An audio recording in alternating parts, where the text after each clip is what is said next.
Hello, and thank you very much for pressing play on this crash course tutorial on hiring your first salesperson. Now, yes, I'm going to go right now and say the title is a bit misleading. If you have to hire your second salesperson, this video also helps. So, who's this guy that you're listening to right now that's going to teach you all about hiring your first salesperson and like the time you're going to get a pizza in?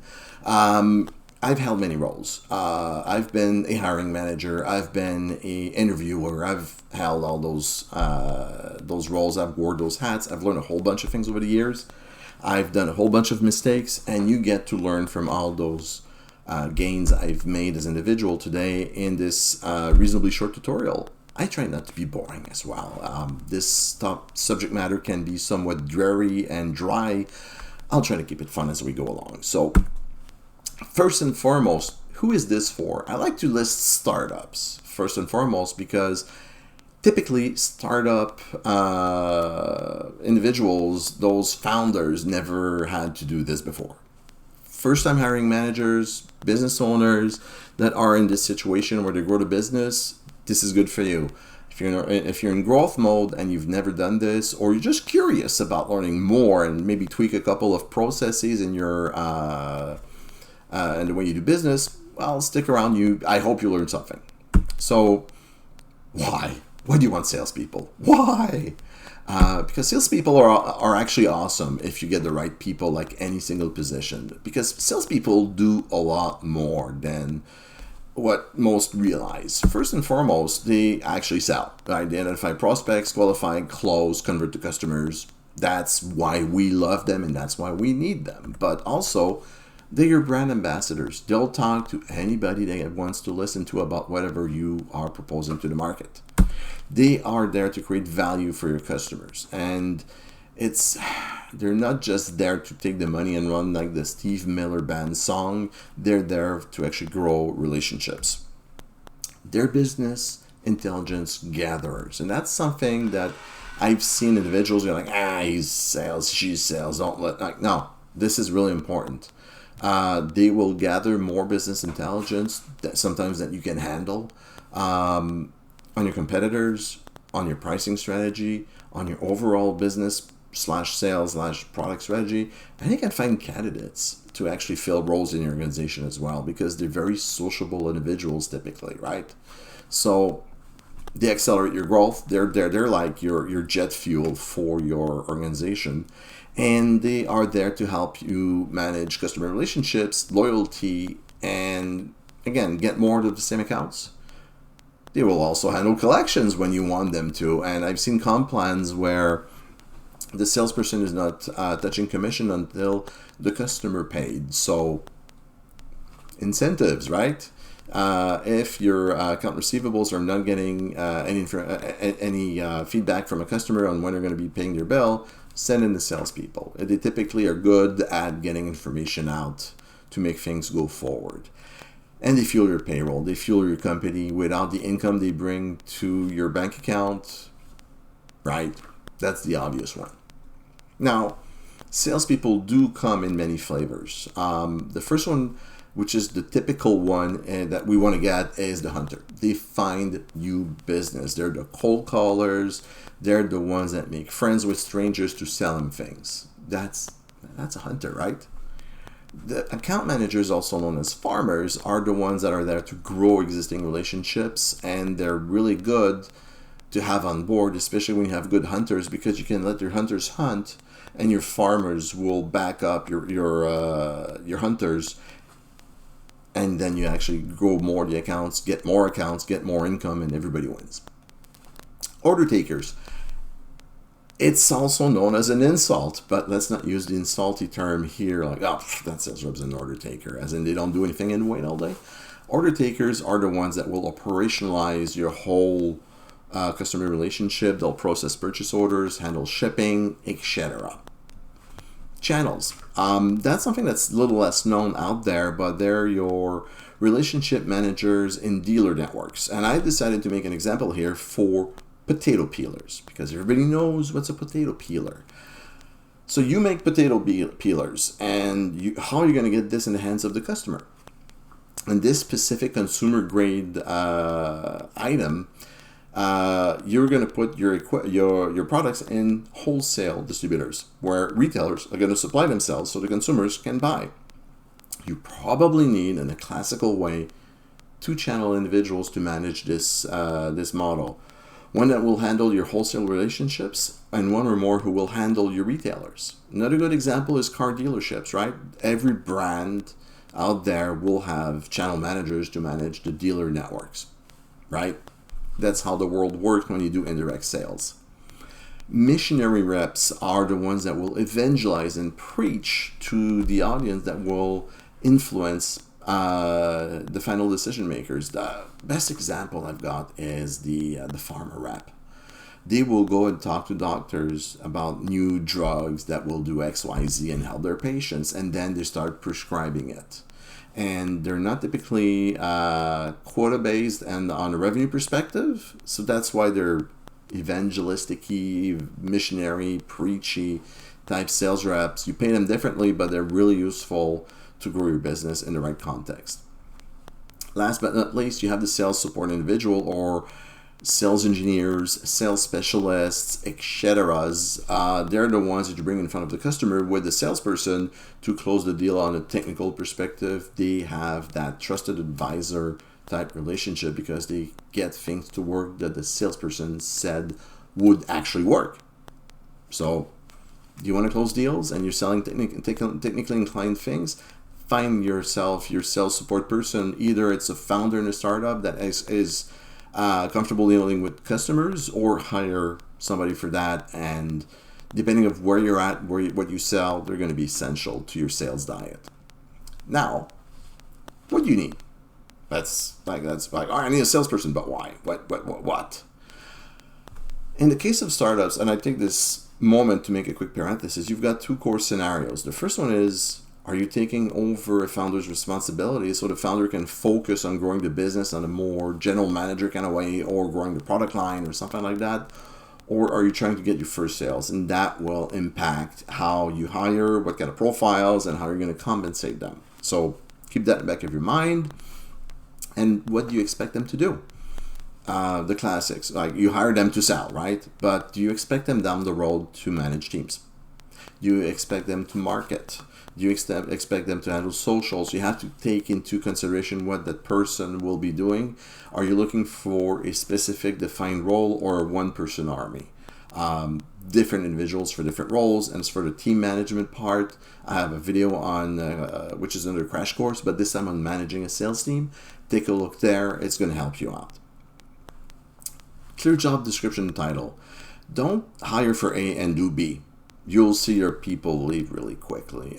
Salespeople like to be hired for something, and if you change down the road without telling them, consulting them, it's never good. It's like in any position.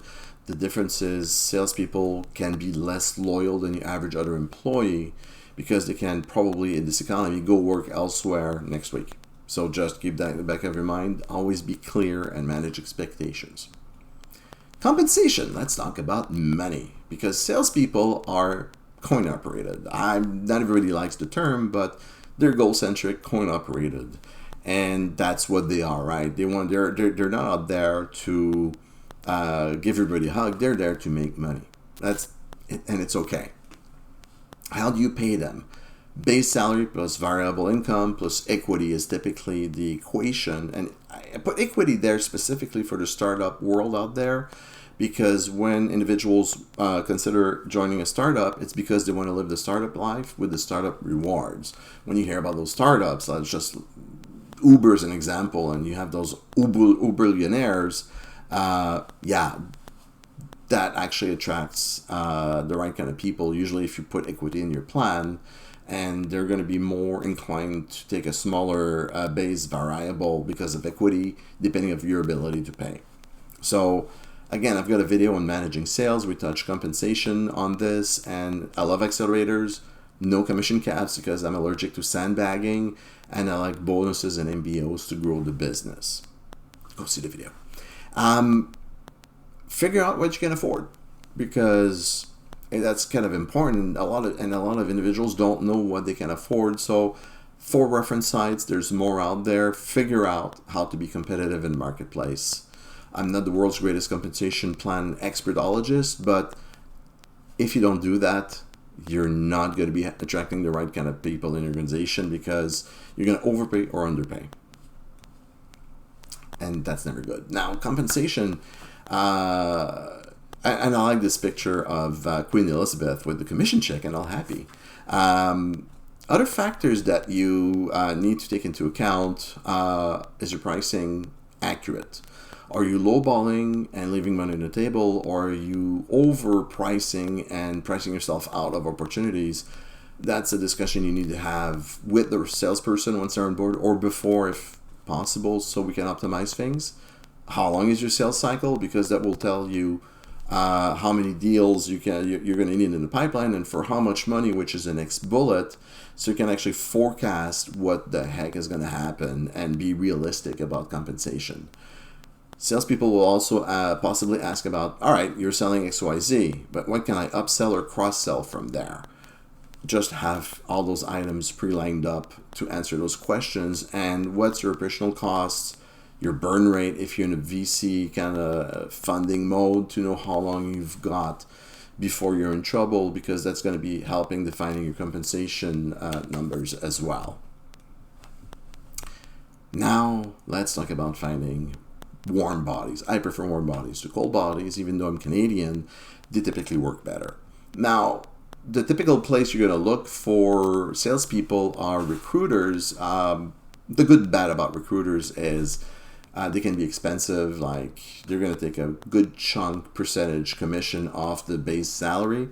But if you get the right recruiters, they're going to get you in front of candidates really quick and more efficiently than you'll ever be able to do by yourself. And you can actually save yourself some sales time, depends on your situation.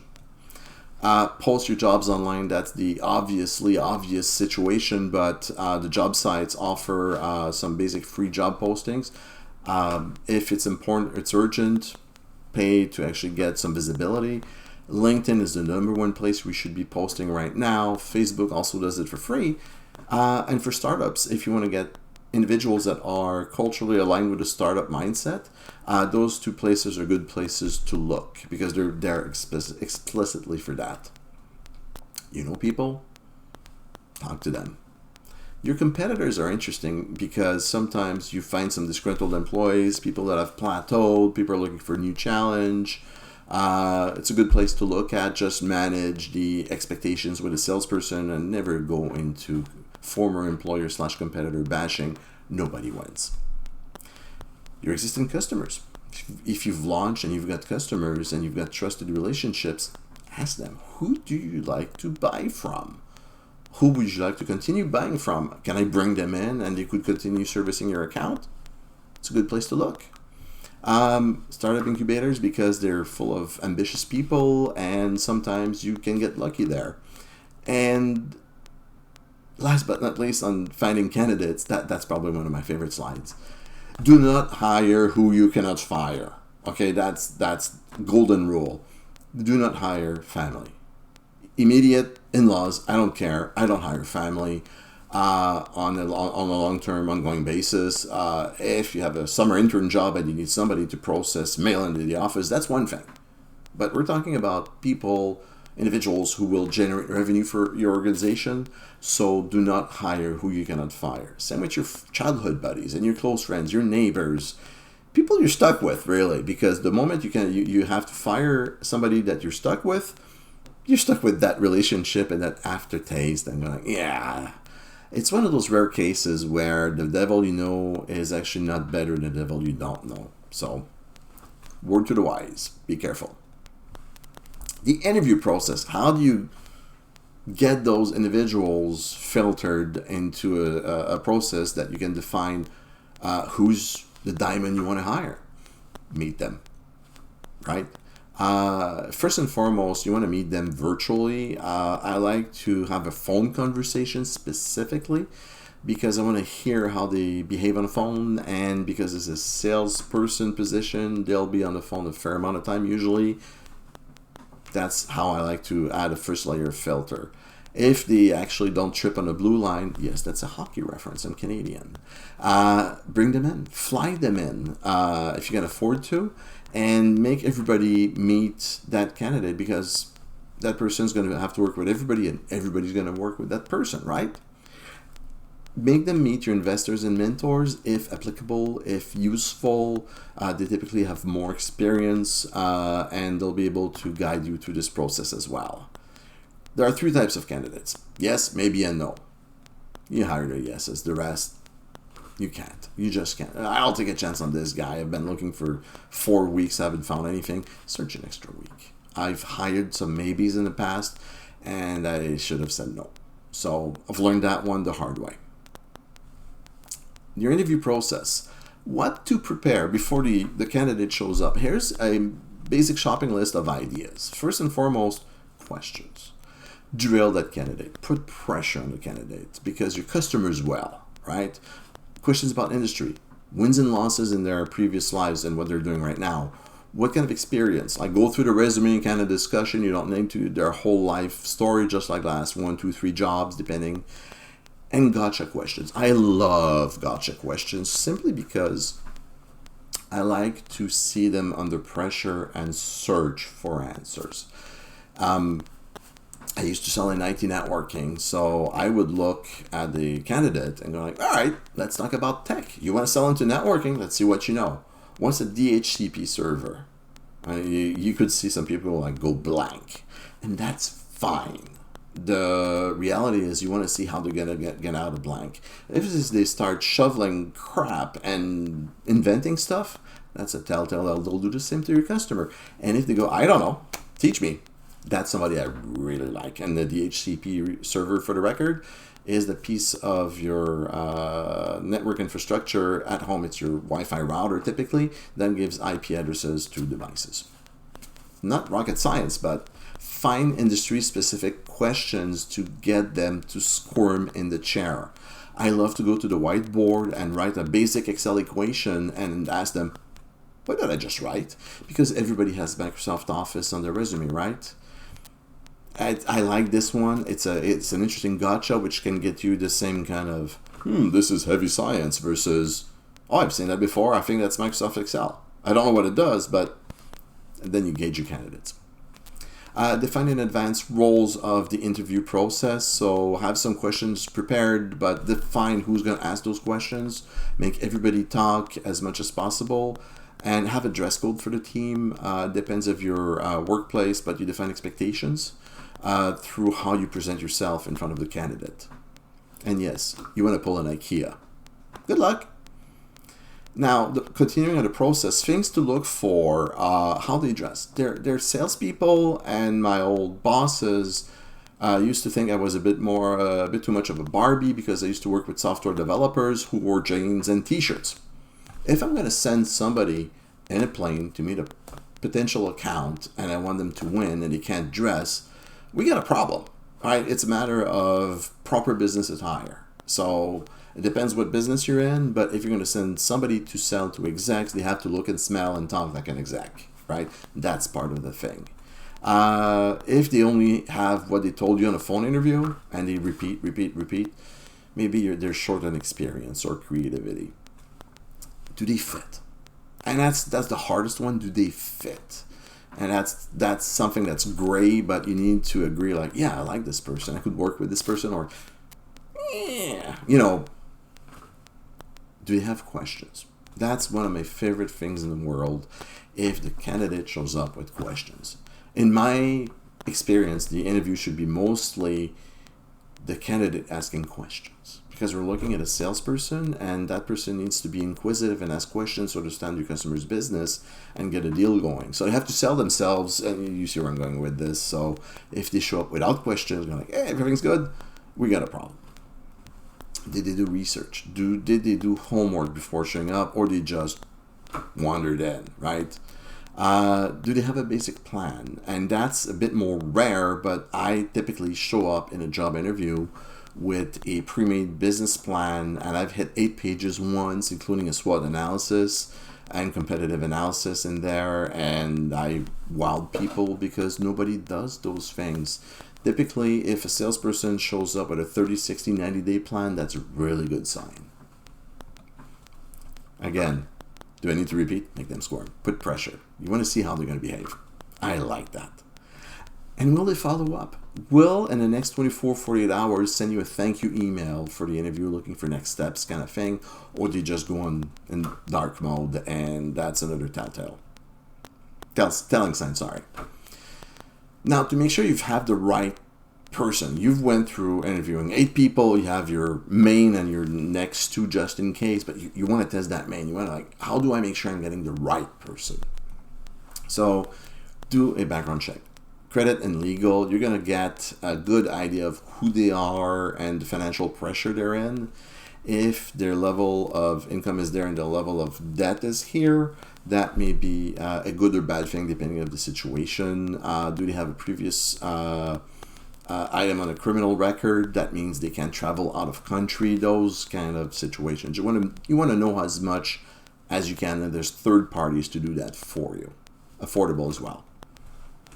Talk to their references. There's nothing like references. And I think the best ever question is, would you hire this person again? And that would be the best way to know if you've got somebody that you want to hire or not. Review their social accounts. Do not be creepy. I have the belief, the statistically backed belief that bad candidates / the ones you don't want will typically leave stuff up for you to find because, yeah, they won't go on and do this, but check their social accounts like Instagram, TikTok, Facebook, Twitter, the classics. Check also their LinkedIn. Is their LinkedIn up to date? Is their LinkedIn populated? I like people who take the time to fill forms the right way. It's a basic requirement, but you'll see plenty of LinkedIn profiles out there which are just not taken seriously. I'm a big fan within reason of psychometric testing. I've used that after making mistakes. I've learned the hard way, and I want to hire this person. I'm going to get a industrial psychologist type organization to administer a test to see if the candidate fits the role, right? It's like that extra layer of quality assurance that will tell you if you've got a hit or miss, within reason, of course. That's not always exact science, but also you're going to know how that person behaves personality-wise, and you'll know how to manage and what to expect down the road. So there's some short-term and long-term gains with this approach. And another one I really like, I had to do this for an interview, that's how I discovered it, is the Gallup Strengths Finder. It's going to tell you your 5 strengths based on a whole bunch of questions. There's no rights or wrongs, and nobody hires you for your weaknesses. They hire you for your strengths. So if you go through a Strengths Finder profile, just buy it for your candidate and get them to do it online. And if you're looking for salesperson and there's no sales attributes in the top 5, but they would make a great accountant, that's a sign. I'm oversimplifying here, but you get the picture here. And also on psychometric, if you have multiple individuals in your team, you would stack their profiles and look at everyone and find who's good at what. So that's always a plus for the people managing. Now what, right? Make an offer. Expect negotiations, but make an offer. All right, we like you. We're going to send you an offer. And that's always such a positive experience to go through. Expect negotiations, because salespeople will negotiate. If salespeople don't negotiate, either on salary, commission, vacations, or something like that, that's not a good sign. Have an onboarding and training plan ready. Just don't wing it. Prepare it. Deliver. Integrate that person into the team ASAP. Have business cards on their desk when they start. That's a meaningful thing to do. Like, you're part of the team. You're there here. We've been waiting for you. It signs a whole bunch of positive vibes, and have all the gear they need to do their job ready on day one. So be demanding, demand results, and that's absolutely fair because that's the gig. But be supportive. All right, you're 15% off quota. What can I do to help you out? Because we need to hit this quarter. And it's also a learning process if you've never had to do this. So be patient, be nice, don't be overly demanding for nothing. Regularly scheduled reviews on a weekly basis are expected. I have a video again on managing sales. Check that out. There's more information there. Make it fun. Nobody likes to walk into a meeting with their boss and, here we go again. Be friendly, please. Sales kit. Everybody needs tools. So, phones. Is it an in-house position or in the field position? How do you manage this? Make sure you have a solution ready but to meet that need and day one, right?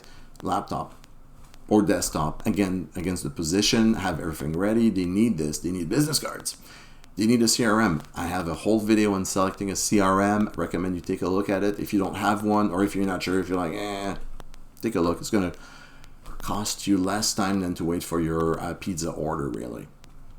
Have all the sales collateral that they need. If you're going to be doing some physical visits to customers, have the physical prints and the binders and this and that. Make sure they're ready. Have demo materials, have sample units, have stuff, leads, promotions, campaigns. Now, there's an expectation that salespeople will drum up and generate all this business, right? Actually, yes, but within reason. You also need to generate leads from a marketing perspective, and you want to keep those leads going to the salespeople, and that keeps them highly motivated and will get everybody to destination faster. So if you have any campaigns, strategy, launches, or something like that, this is really good to manage your salesperson and keep them happy. I've never met a salesperson who doesn't want free leads, right? And thank you very much for bearing with me on this tutorial today. If you have any questions, don't be shy, reach out. Email is always the easiest based on time zones. And have a great day.